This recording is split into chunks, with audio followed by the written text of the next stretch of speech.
Hi, and welcome to Quid Pros Quo. I'm Zach, And I'm Rin.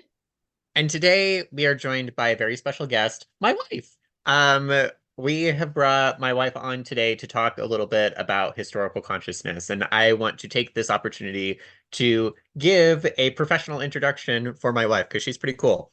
Polly is an archives specialist at Brigham Young University Special Collections. She is responsible for maintaining and growing the William A. Wilson Folklore Archive. She's also a researcher, and she focuses her work on Latter-day Saint women's history. Her paper, Rocking the Cradle, Ruling the World, the United States Academy as an Example of American Progressive Era Co-Education in Religious Institutions, has been accepted for publication by the University of Nebraska in the forthcoming anthology about religion in the American West. Polly, it's so great to have you on the show. Oh, thank you so much. I'm so excited to be here. Awesome. I'm also very excited to have Paul on the show. And congratulations on your publication acceptance. I hadn't heard that yet, so that's really awesome. Oh, thank you. I just finished the last round of edits, or hopefully the last round of edits, so we will Oh, see what happens with that. that is so much work. I congratulate you. Wow. So much Thank work. you. Yeah. So we have Polly on the show today. Polly's a historian, and often on the show we are like, get some scientist friends to help you with your sci-fi and your world building. But now we have a historian also to help with your world building, but also your writing in general. So the title of this episode is Historical Consciousness. And Polly, first, can you explain to us kind of what historical consciousness is? Yeah, so historical consciousness, and the way I kind of think of it is both having respect for the past and also recognizing that the past is something that deserves and demands time to truly empathize and understand it. It's not something that, it's not just a rote memorization of facts and things that have happened. It is understanding that you're looking at the collective memory of humanity and that is something that needs to be examined with a very careful and empathetic eye. It kind of goes along with that adage that at least I've heard a lot in the last few years that the past is a foreign country, right? Yeah. And Yeah. part of historical consciousness, it sounds like is approaching the past with that kind of respect that you would if you were visiting another culture inside of the present. Yeah, I really like thinking of it that way. And I think that, just as in modern day, we're trying to approach other cultures or other religions or other philosophies with an open mind, we also need to have that same open-mindedness with the past. Just because it's very easy to look retrospectively on something and think that the way people thought or the way people acted is something that it should have been obvious there was something better or they clearly missed something. But then we look at our modern day and think that, oh, well, everything's so complex and you can't just understand things like at a quick glance. So we need to have that same understanding of history that even if, when you're reading textbooks, when you're reading people's accounts, it is not just that one voice you are looking at. You are looking at a whole meshing and mixing of many people's opinions and many people's lived experiences. So, yeah, that's the tip of the iceberg of what I think historical consciousness is. Yeah, it sounds like there's a lot to unpack there. I think one of my favorite things you said is history is collective memory. Yeah. And I'm like not a psychologist or a historian or anything, but I do think a lot about how memory is fallible. And I wondered if you could, I know this is one of the questions you prep for, so it's okay if you take some time to think on it, but how how is history recorded if it's collective memory and how can it change over time? Um, both the recording and our interpretation of it. Yeah, I really like this, especially it's something I grapple with a lot as an archivist where you have so many things at work. You have the history that actually prevails. You have the journals and notebooks and photographs and papers that have survived. And you know that most things that are created by mankind are not surviving, or at least they are not always available. And I think another part of that is, especially in archival work, it's less that we're trying to make things last forever and more that we're trying to preserve things as long as we can. There's this constant understanding of whether it be a physical or digital thing that we are trying to preserve, everything is constantly moving toward, Like um, entropy. yes, I just had the word for it. Um, Obsolescence. Oh yeah. Like you're constantly worried, and this is something that, especially with digital materials, where that's since preserving that is so new to archives, it's very easy to forget that even technology becomes obsolete. There are file formats that were supposed to be, this will last for centuries, and now we're learning that, decades at most are what we're looking at for a lot of formats to actually stay peak preserved in a digital form. So you already are grappling with the fact that time is constantly altering the historical record. And then you also have this question of, well, what are the things that institutions should be keeping? What should we be preserving versus what are things that need to specifically stay within families or individuals need to keep? And that's been an interesting question to grapple with. I've worked at a couple of different history departments and archives, and that's something that is a huge, huge concern. And especially when you're working at big institutions, it's very important that there is a collection policy so that you are doing the best you can to collect very specific things and have a very extensive collection that is very rich with materials, but it also means that there are going to be things you can't accept and you can't keep. That And makes sense. sorry, I guess one more part of that is, I deal a lot with the written word, but, oral histories, people's recordings are also something that's becoming very popular to take in. And a lot of institutions also are doing more to record projects and have audio. And that kind of helps to both record things that have traditionally been orally passed down or have not been written, but it also does introduce another element of how do we best take care of this? I like how you mentioned that there are lots of different kinds of records um that are used to store the collective memory of the past. And because I've had the benefit of reading your paper a couple times, I know that your research makes use of some of these lesser known um like personal histories that people write, recalling the lives and experiences of their mothers and their Mhm. grandmothers. How does that kind of impact the way in which we treat history when we are comparing those sort of big documents like the Rosetta Stone versus a more personal document or a more personal um, recording of history like a family history? Yeah, I really like that question. I've noticed in general that, especially with published materials, you are seeing an emphasis of a male voice specifically. Mm. And when you have that emphasis on published materials, many institutions that are holding onto primary sources are also looking for prominent men. However, I feel like at the same time, I've noticed that, at least in my family and a lot of families I've observed, it is the women who are the record keepers. It's women who are very involved in history. I'm part of the historical society for the town Zac and I live in, and all of the members of the society right now are older women, retired women who have made it their life's work to both record their family history, but also the history of the town they grew up in. And it's something that is so important and valuable to them.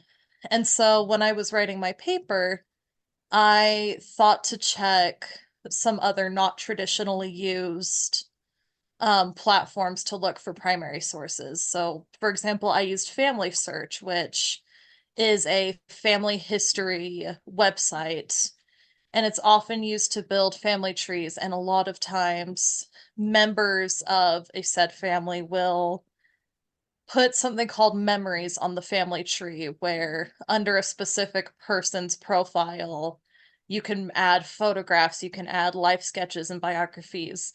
I think you could even add video and audio, but I don't see that very often. But I found this very rich repository of women's voices when I looked at this, when I used Family Search to write my paper. And it's something that, you're not always seeing women in the archives, and that is something a lot of institutions are trying to collect now. But I found that looking at what these families held most dear to their hearts, when I looked at a platform that was most accessible to families for family use, I was able to find these primary sources coming from women. So I think there's an element of, while it's hard to wait for archives to catch up in that sense, and I mean that's always going to be a struggle. You're always going to see collection policies shift as historians and archivists try to find the best times and the best ways of collecting things. But I find that if you think creatively and if you go to the people that you are either trying to research or you're trying to represent, you will find a lot more success in collecting that history and being able to have those connections when you are reaching out to people. I have one more question before we kind of turn it more to a focus of like how you use historical consciousness in writing. Is there a Yeah. preference these days for physical versus digital materials? Because I would think that like there's so much like digital stuff, especially with like social media, that just gets like lost in the masses. So is there like a preference for like physical records, or do you mostly work with digital stuff? Yeah, this is a fantastic question, and I'm always fascinated to see, either when I go to conferences or just the institution where I'm at and how people respond.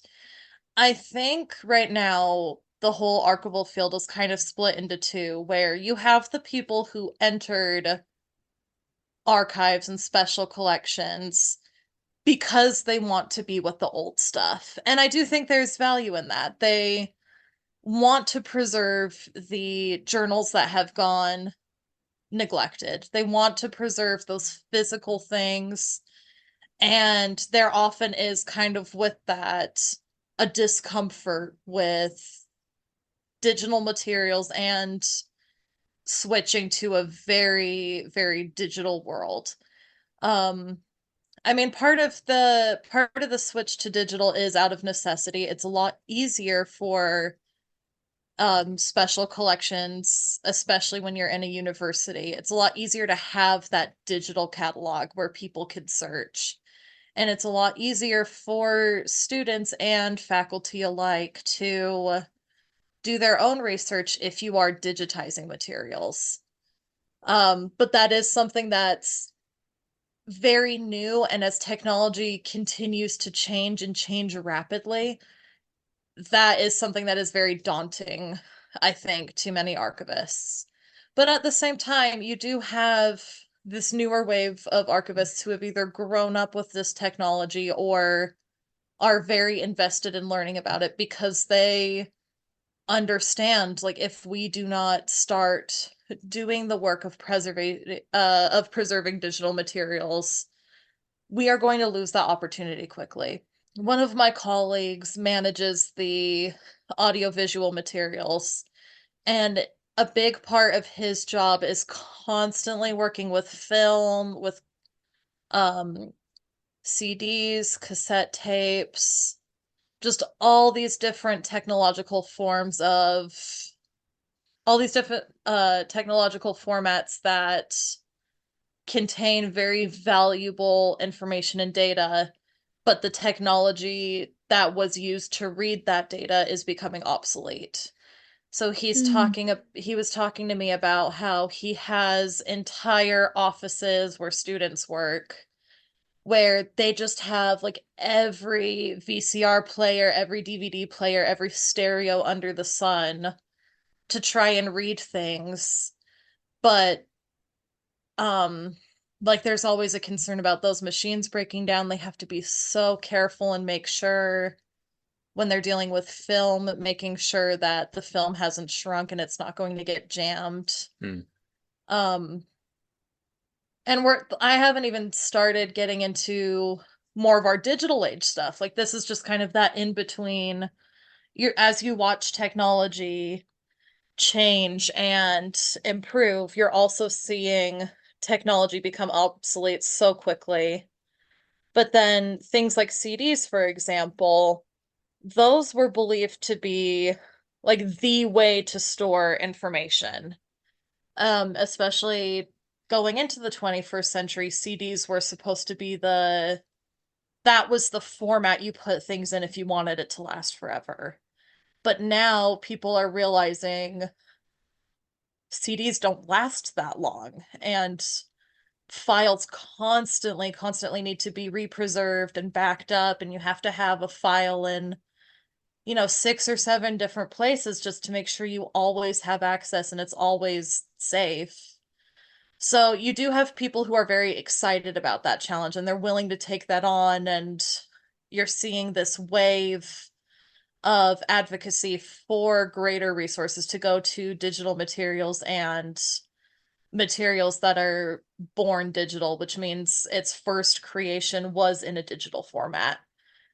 So, I kind of feel like I'm a mixture of both. I definitely in my during my internship, I was very comfortable with physical materials and the thought of having to arrange files and rename things, but I don't want to change any of the data within it made me very, very nervous. It felt very permanent, and if I made a mistake, that was going to be preserved along with the file itself, and that scared me a lot.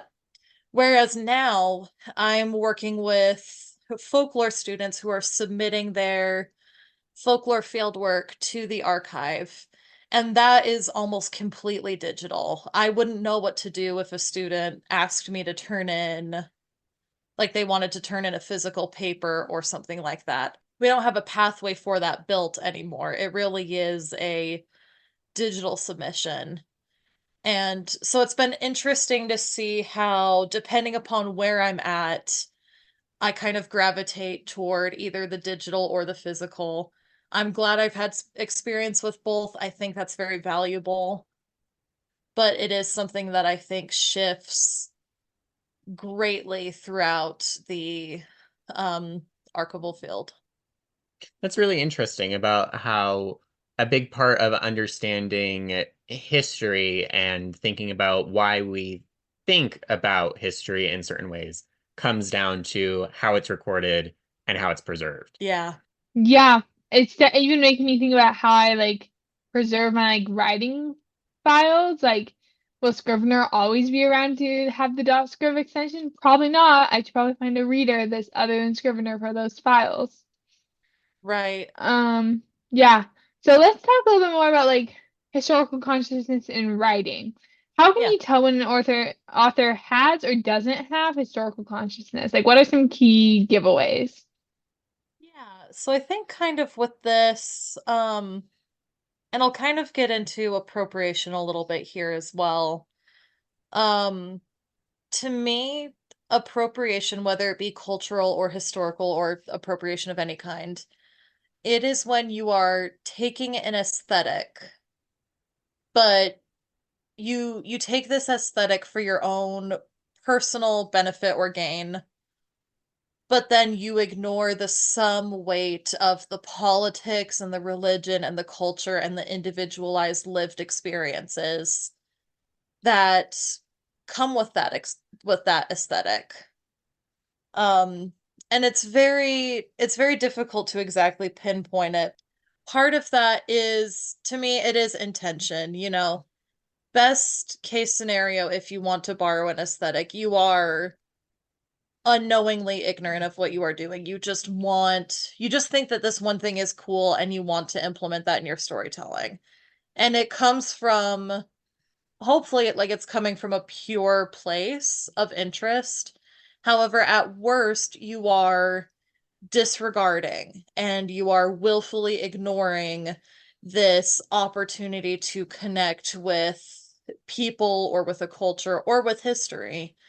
And um I think the problem really lies therein when you want to use something for your own personal gain, but you're not willing to do any of the work that would honor and respect that history or that culture. So you wrapped into that, like, yes, there is such a thing as historical appropriation and how you define it.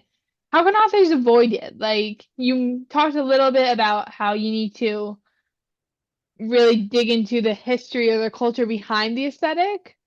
Yeah. What are some ways people can do that, especially with this like diverse range of materials? Like, how do you go about like searching this, like, this massive archive called the internet? Right. I think one example that I thought of an author who has very good at historical consciousness, and I noticed that throughout her writing, is Heather Morris. She wrote The Tattooist of Auschwitz, and she also wrote a sequel book called Silka's Journey. And The Tattooist of Auschwitz is about a real couple. It is about a real man named Lale Solikov and his wife Gita, who he meets in Auschwitz.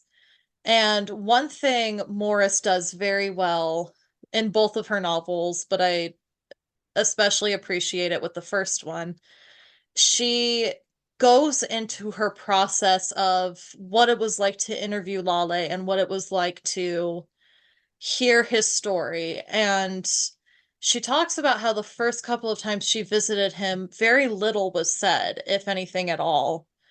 It really was her sitting there with him and both of them getting used to each other's presence. And then eventually he became more comfortable and was willing to share the story. And she talks about both her experience recording that story, but also doing the follow-up research herself. And then in Silka's journey, Silka is a real woman who appears in The Tattooist of Auschwitz, but Silka's journey as a book um is kind of more creating a narrative using Silka where we don't actually know what happened in her life. Morris never got to meet her, but she uses the framework of this woman's general experience to tell a story about what it would be like to go from a German concentration camp to a Soviet gulag. And in that book, she does a very, very good job at explaining her research process, explaining what she learned, and also making it very clear from the start that this is meant to be a memoir and a way of respecting the stories of women that have gone untold. And she uses Silka, a real person, as a framework for telling a historical story that has not been told before. That's a long-winded way of saying transparency. I think transparency is very important for authors where whether you include it in your publication or whether you talk about your research process, whether you're at conferences or, over social media, you're sharing it with your following. I think whatever you can do to be transparent about your willingness to learn and what you are learning and dedicating to your craft, I think that is one of the best ways to avoid appropriation of any kind. And kind of with that, when you are getting ready, when you have this draft, when you have this story that you've told that you're getting ready to either publish or share, I think having beta readers that are either explicitly involved in the culture you're looking at or have a knowledge and very clear tie to the history you're talking about, that is also very helpful to making sure that you are being sensitive. And I think there does come a point where you're not going to be able to control everybody's reactions. But I think one important thing I've learned about history is you can have competing interpretations and you can have competing um views and perspectives while still all holding that same empathy and that same desire to understand the human experience. So I think if you have done all you can to make that clear, I think that's all you can do. But I do think practicing historical consciousness is an important tool that writers should have.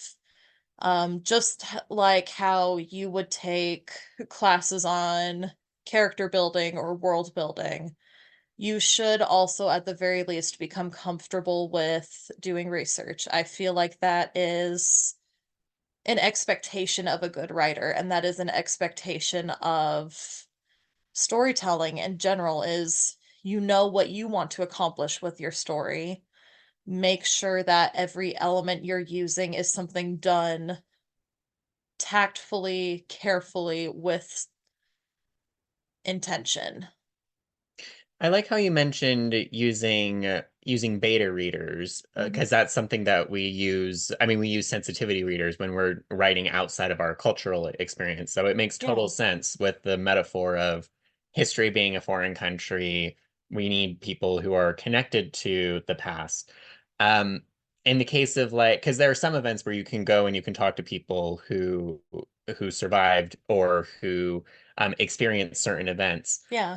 But in the case that you can't, it sounds like it would be one of those things where you would go and you would look at those whenever possible, those first person accounts, like those journals and those records of people remembering how it was. Like I remember reading accounts of the atomic bombings in Japan for the first time, and that really shifted my perspective about the event. Um, which is part of the reason why when I see the bombings of Japan depicted inside of media, I reflect a little bit more about what does this or how does this reflect the experience of the people who have given us their stories of surviving Right. these events. Right. Yeah. And I think another thing too, you've mentioned how in past episodes you've talked about, reach out to your scientist friends or reach out to people who would have a working knowledge of whatever scientific element you're putting into your world building, whether it be atmospheres or Hmm. biology or horticulture. I think the same thing applies for history as well. If you have professors or you have friends or you have connections to librarians, I think it would be great to engage with them in that sense because I know the librarians I work with are always so excited to help students or to help patrons. And I know for me, I find a lot of fulfillment in helping students who need research assistance. Hmm. And I think if someone were to engage with their community in that way and engage with mentors or engage with people who have studied history or who are tied to archives, I think that is a very valuable tool that has been underutilized and, again, kind of adds that creativity to your intention and shows that you have really thought through your process. Yeah, I love that. And it comes back to another theme of our show, which is support your local libraries. Because Yes. librarians are like Yes. wells of knowledge. We love libraries. Respect the libraries. We are coming up on time. Is there any like final things that we didn't really hit on that you want to talk about? Or like, yeah, let's leave it at that. Are there any things we hit on that we didn't hit on that you want to talk about? I would just want to reiterate the importance of empathy in all of this. You know, we are all humans that are just doing the best with what we have. And Hmm. that goes for us in the present, that goes for people in the past, and that will apply to people in the future. And that doesn't excuse wrongdoing, and that doesn't absolve us of any need to change or progress.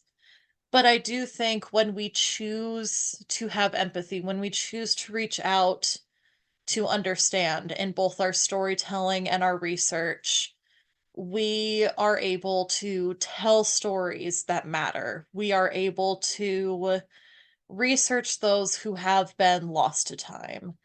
And we are able to tie the human experience together in new ways that propel us forward.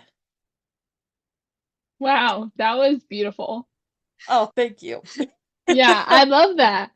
Okay, Paulee, it's been such a delight to have you on. I actually do have one more question for you. Do you have like a bookish hot take or writing hot take you share with us? This is a question we ask all our guests. I guess I will say, and I know this is a hot take, and I shouldn't be nervous because it's a hot take. I really struggled with The Poppy War by R.F. Kuang for a historical consciousness reason. Um, there is one scene that, at least in my interpretation, is very clearly a replica of the Rape of Nanking, which is a terrible, terrible atrocity that the Japanese did commit against the Chinese during the onset of World War II. That it is something that has been kind of glossed over. We don't really see it in American history at all. You're not hearing so much about what was happening in Asia during World War II. But something I really struggled with is you have this very heavy story, and then it's punctuated by this very gruesome and historically accurate portrayal of this terrible, terrible atrocity. But it felt to me like it was used for the shock factor.